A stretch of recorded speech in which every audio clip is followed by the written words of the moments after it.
प्रीतमपुर नामक एक राज्य में लल्लू राम नाम का एक गरीब लकड़हारा रहता था। लल्लू राम बहुत चतुर, चालाक और बुद्धिमान व्यक्ति था, परंतु स्वभाव से वो सीधा साधा और भला इंसान था। गरीबी की अवस्था में भी वो सुख और संतोष से ही अपना जीवन व्यतीत कर रहा था। उसकी पत्नी गर्भवती थी।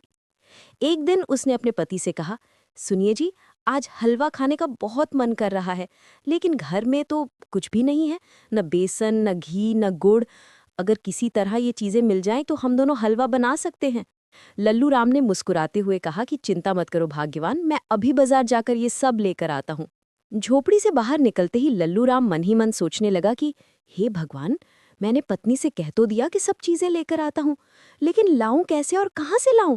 मेरी जेब में तो एक फूटी कौड़ी भी नहीं है। थोड़ी देर सोचकर उसने तय किया कि अपने पड़ोसी सूर्य सिंह के पास चला जाता हूँ, वो जरूर मुझे कुछ पैसे उधार दे देगा। जब लल्लू राम अपने पड़ोसी सूर्य सिंह के घर पहुंचा तो सूर्य सिंह ने हंसकर कहा, अरे लल्लू राम, आओ मित्र, क्या हाल चाल है और भाभी जी कैसी हैं? लल्लू राम बोला, सब ठीक है भाई, मगर अचानक कुछ रुपयों की जरूरत पड़ गई है, इसलिए सोचा कि तुमसे कुछ उधार ले लूं, बाद में चुका दूंगा। सूर्य सिंह मन ही मन सोचने लगा कि ये गरीब लकड़हारा भला कहाँ से मेरा उधार चुकाएगा।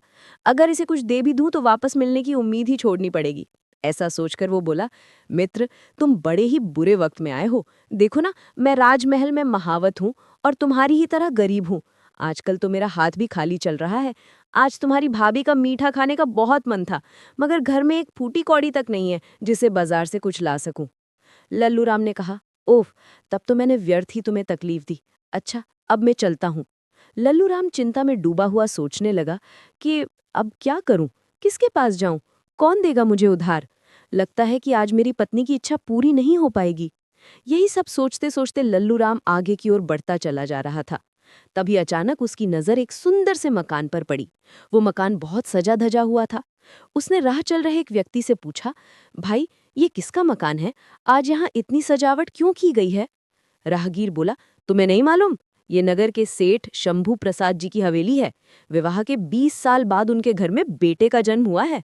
अब इतनी खुशी में वे धूमधाम नहीं करेंगे तो कब करेंगे? कल छठी की पूजा होगी और नामकरण संस्कार भी। दावत तो कई दिनों तक चलेगी। ये सुनकर लल्लू राम सोचने लगा कि दावत तो कल होगी, लेकिन मेरी पत्नी की इच्छा तो आज ही हलवा खाने की है। वो मन ही मन कुछ तरकीबें सोचने लगा। थोड़ी देर बाद उसके दिमाग में एक उपाय सूझा और उसकी आंखों में चमक आ गई। लल्लू राम सीधे बाजार की ओर चल पड़ा। सबसे पहले वो एक बेसन के व्यापारी के पास पहुंचा और बोला, राम राम सेठ जी, आपके गोदाम में कितनी बोरियां बेसन की होंगी? सेठ ने पूछा, राम राम भैया, कहाँ से आए हो? लल्लू राम बोला, मैं सेठ शंभू प्रसाद जी के यहाँ से आया हूँ। कल उनके लड़के का नामकरण संस्कार है। सेठ बोला, अरे वाह, सेठ जी को हमारी तरफ से शुभकामनाएं देना। कितनी बोरी चाहिए उन्हें? लल्लू राम बोला, ये तो मुझे नहीं पता। उन्होंने इतना कहा है कि लाला सूरज बेसन वाले से पूछ लेना कि गोदाम में कितनी बोरियां हैं और थोड़ा सा बेसन नमूने के तौर पर लेते आना। सेठ बोला, भैया, गोदाम का हिसाब किताब तो हर रोज बदलता रहता है, पर लगभग 30 से 40 बोरियां होंगी और नमूने के लिए बेसन चाहिए तो अब भी देता हूँ। इतना कहकर उसने नौकर को आवाज दी कि हरिया, अरे ओ हरिया, जल्दी आ, इस आदमी को पाव भर बेसन दे दो, ये सेठ शंभू प्रसाद जी को नमूना दिखाने ले जाएगा। लल्लू राम ने बेसन लिया और आगे बढ़ गया। इसके बाद वो घी के व्यापारी के पास पहुंचा और बोला कि राम राम सेठ जी। सेठ बोला, जयराम जी की। लल्लू राम बोला कि सेठ जी, आपके पास 50 पीपे घी के होंगे? सेठ बोला, हाँ, जितने चाहिए उतने पीपे मिल जाएंगे, लेकिन पहले ये बता कि तू आया कहाँ से? लल्लू राम बोला, सेठ शंभू प्रसाद जी ने भेजा है, कल उनके बेटे का नामकरण। सेठ बोला, अरे वाह, सेठ जी को हमारी तरफ से शुभकामनाएं देना। कितनी बोरी चाहिए उन्हें? लल्लू राम बोला, ये तो मुझे नहीं पता, उन्होंने इतना कहा है कि खुला पीपा देखकर थोड़ा सा घी नमूने के तौर पर ले आना। सेठ बोला, भैया, गोदाम का हिसाब किताब तो हर रोज बदलता रहता है, पर लगभग 30 से 40 बोरियां होंगी और नमूने के लिए घी चाहिए तो अब भी देता हूँ। इतना कहकर उसने नौकर को आवाज दी कि हरिया, अरे ओ हरिया, जल्दी आ, इस आदमी को पाव भर घी दे दो, ये सेठ शंभू प्रसाद जी को नमूना दिखाने ले जाएगा। लल्लू राम ने घी लिया और आगे बढ़ गया। इसके बाद वो दूसरे घी के व्यापारी के पास गया और वही बात दोहराई। इस बार व्यापारी प्रसन्न हो गया और बोला कि सेठ शंभू प्रसाद ने हमें याद किया, ये तो हमारे लिए सौभाग्य की बात है। लो भैया, नमूने के लिए थोड़ा सा घी ले जाओ।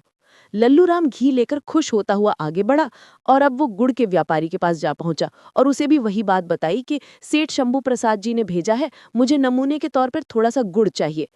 सेठ ने बड़े उत्साह से एकदम बढ़िया सा गुड़ लल्लू राम को दे दिया और कहा कि सेठ शंभू प्रसाद जी से कहना कि इससे अच्छा गुड़ उन्हें कहीं नहीं मिलेगा और उनसे कहना कि जितनी बोरियां चाहिए मैं भिजवा दूंगा। लल्लू राम ने गुड़ लिया और अपने घर की ओर चल पड़ा। अब हलवा बनाने का सारा सामान उसके पास मौजूद था। शाम को वो घर पहुंचा और सारा सामान पत्नी के हवाले कर दिया। पत्नी बोली, अरे आप तो सच में सब कुछ ले आए। मैं तो सोच रही थी कि आज हलवा खाने की मेरी इच्छा मन में ही रह जाएगी। चलिए अब मैं तुरंत हलवा तैयार कर देती हूँ। पत्नी ने झटपट हलवा बनाकर तैयार कर दिया।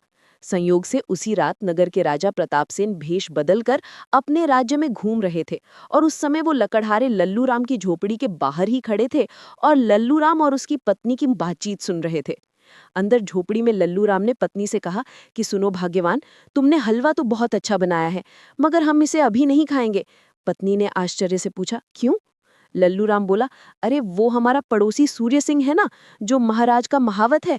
मैं उससे कुछ पैसे उधार लेने गया था ताकि तुम्हारे लिए हलवा का सामान खरीद लाऊं, पर उसने कह दिया कि उसकी पत्नी की भी हलवा खाने की इच्छा है। अब सोचो, अगर हलवे की खुशबू सूंघते हुए वो भी यहाँ आ गया तो हमें ना चाहते हुए भी अपने हलवा में से कुछ हलवा उसे और उसकी पत्नी को भी देना पड़ेगा। फिर हमारे लिए क्या बचेगा? पत्नी मुस्कुराई और बोली, तो फिर मैं दिया ही नहीं जलाऊंगी, अंधेरे में ही हम दोनों बैठकर हलवा खा लेंगे। दोनों ने वैसा ही किया। वे अंधेरे में बैठकर आनंद पूर्वक हलवा खाने लगे।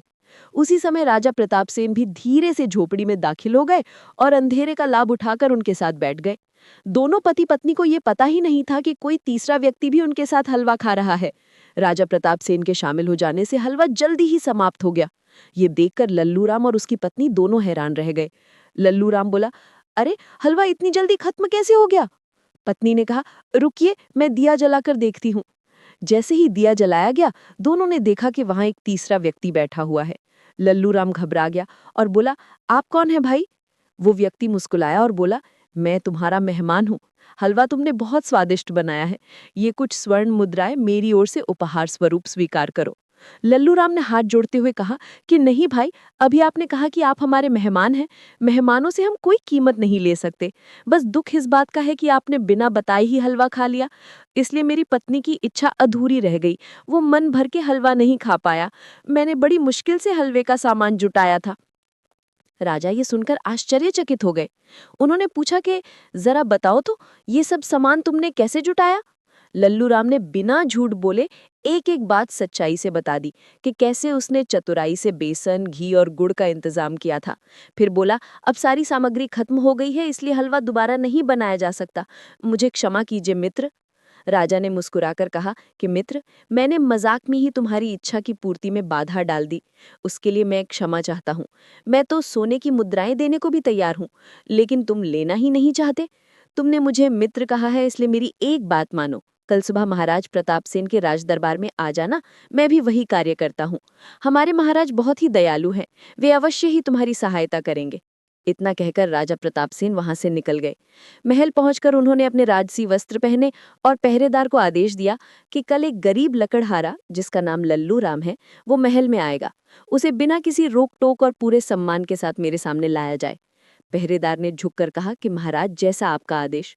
अगले दिन प्रातःकाल लल्लू राम की पत्नी ने उसे उठाया और बोली कि सुनिए जी, आज तो आपको राजमहल जाना है। लल्लू राम बोला, हाँ जाना तो है, लेकिन मैं खाली हाथ वहां कैसे जाऊं? महाराज को क्या भेंट दूंगा? पत्नी बोली कि अरे हमारे पास देने को है ही क्या, फिर भी जाइए, देखिए वहां क्या होता है।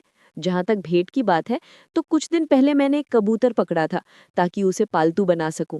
आप तो लकड़ी काटने जंगल चले जाते हैं और मैं घर में अकेली रहती हूँ, इसलिए सोचा था कि उसी से अपना दिल बहलाऊंगी। बस वही कबूतर आप महाराज को उपहार स्वरूप दे दीजिए। लल्लू राम अपनी पत्नी की बात मानकर राजमहल की ओर चल पड़ा। उधर राजमहल में पड़ोसी राज्य सुल्तानगढ़ के राजा का एक राजदूत महाराज प्रताप सिंह से मिलने के लिए आया और उसने झुककर कहा कि महाराज की जय हो। मैं सुल्तानगढ़ के राजा सुल्तान सिंह का राजदूत हूँ। हमारे महाराज ने आपके लिए एक संदेश भेजा है। राजा ने पूछा, क्या संदेश भेजा है, सुनाओ। राजदूत बोला कि महाराज, ये संदेश सांकेतिक है, आपको इसे समझना होगा और फिर इसका उत्तर देना होगा। ये कहकर राजदूत ने खड़िया से फर्श पर एक गोल घेरा बनाया, फिर अपनी झोली से कुछ गेहूं के दाने निकाले और घेरे के चारों ओर फैला दिए। वो बोला, महाराज यही है हमारे राजा का संदेश। अब आप बताइए इसका क्या उत्तर होगा। राजा गहरे विचार में पड़ गया और बोले कि अरे, इस दूत ने तो हमें कठिन स्थिति में डाल दिया। सुल्तानगढ़ हमारा पड़ोसी राज्य है जो हमसे 20 गुना शक्तिशाली है।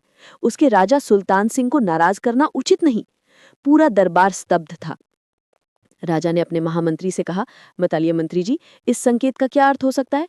परंतु महामंत्री समेत सभी मंत्री भी इस संदेश का अर्थ समझने में असमर्थ रहे।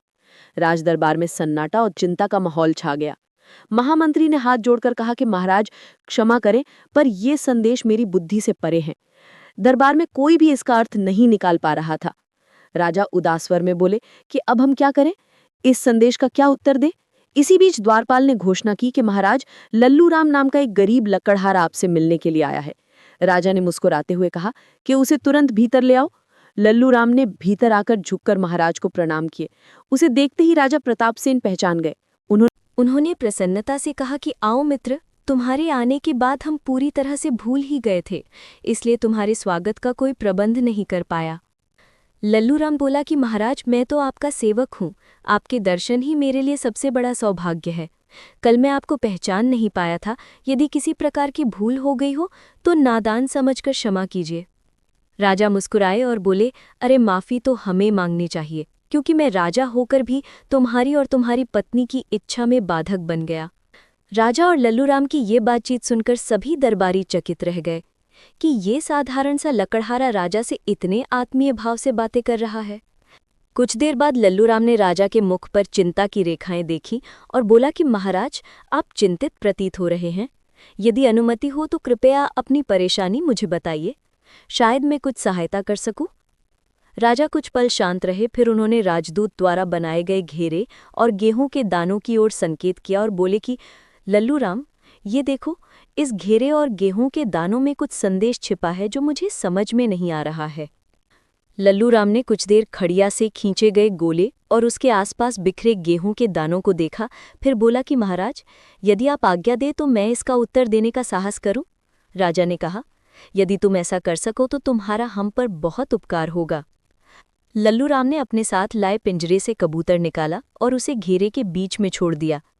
कबूतर एक क्षण के लिए रुका, फिर उछलता हुआ घेरे के बाहर गया और फर्श पर बिखरे सारे गेहूं के दाने चुगने लगा। कुछ ही देर में उसने सारे दाने खा लिए। ये देखने के बाद सुल्तानगढ़ से आए हुए राजदूत ने हाथ जोड़कर महाराज से कहा, धन्यवाद महाराज, मुझे अपने पैगाम का उत्तर मिल गया है। अब मैं यहाँ से चलता हूँ। इतना कहकर राजदूत वहां से चला गया। राजा प्रताप सेन ने मुस्कुराते हुए लल्लू राम से पूछा, एक बात बताओ, ये कबूतर तुम किस लिए लाए थे। लल्लू राम बोला, महाराज, इसे तो मैं आपके लिए उपहार स्वरूप लाया, किंतु अब मुझे प्रसन्नता है कि इसने आपकी कठिनाई दूर करने का माध्यम बनकर अपना उद्देश्य पूरा कर लिया। दरअसल जब मैं महल आने लगा तो मेरी पत्नी ने कहा था कि महाराज के दर्शन के लिए खाली हाथ मत जाना, इसलिए मैं ये पालतू कबूतर साथ ले आया।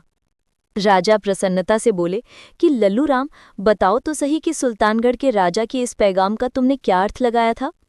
लल्लू राम बोला, महाराज, बात बहुत सरल है। राजदूत द्वारा बनाया गया गोल घेरा आपके राज्य को दिखाता था और उसके चारों ओर बिखरे गेहूं के दाने सुल्तानगढ़ की सेना का संकेत। उस संदेश का अर्थ था कि सुल्तान सिंह अपने सैनिकों से आपके राज्य को चारों ओर से घेरने की योजना बना रहा है। मैंने कबूतर को घेरे में छोड़कर ये संदेश दिया कि हमारी बुद्धि और शक्ति इतनी प्रबल है कि हम तुम्हारे सैनिकों को भी गेहूं के दानों की तरह समाप्त कर देंगे। राजा प्रताप सेन ये सुनकर अत्यंत प्रसन्न हुए। बोले, वाह लल्लू राम, तुम्हारा उत्तर अत्यंत चतुर और साहसिक था। आज से मैं तुम्हें अपना विशेष सलाहकार नियुक्त करता हूँ। फिर उन्होंने महामंत्री से कहा, लल्लू राम के रहने के लिए एक सुंदर भवन की व्यवस्था की जाए।